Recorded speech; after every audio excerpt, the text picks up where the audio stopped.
中聯油目前這個案件檢調已經介入調查，行政院嘛在咧推動食品安全衛生管理法的修法，真濟民間團體出面呼籲立法院應該趕緊修法，把制度無照證的所在攏保護條文。地方甲中央嘛應該建立聯合查報的機制，針對違法的人就要加重刑責甲罰金。全國第二大食用油廠中聯油指標出問題，又影響真大，之後嘛有上開刀抗議的活動。行政院嘛咧推動食品安全衛生管理法的修法，這個民間團體出面呼籲立法院要趕緊修法，甲制度保護條證。有律師指出，行政院修法版本有兩條上要緊，就是讓檢驗單位有通報中央的機制，突破和廠商之間的保密條款，避免風波。第二就是設立中央的指揮中心，統一處理。保密協議是食品廠商和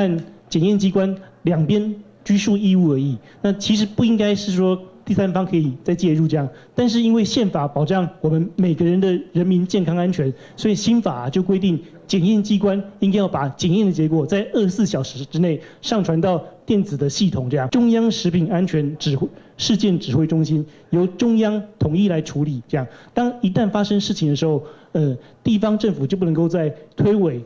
民間團體也認為，查驗的第一線一定攏在地方政府，所以和中央之間也要有資訊聯通，甲建立聯合查報的機制，嘛要壓關違法成本，加重違法者的刑責甲罰金，建立假扣押機制，確保守法的利益大過違法利益，嘛要保障被害者的求償權益。查驗的第一線一定是在地方縣。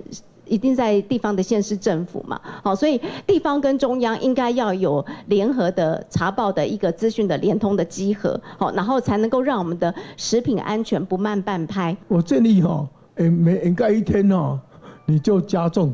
每一天加重，那一直加重，最好能夠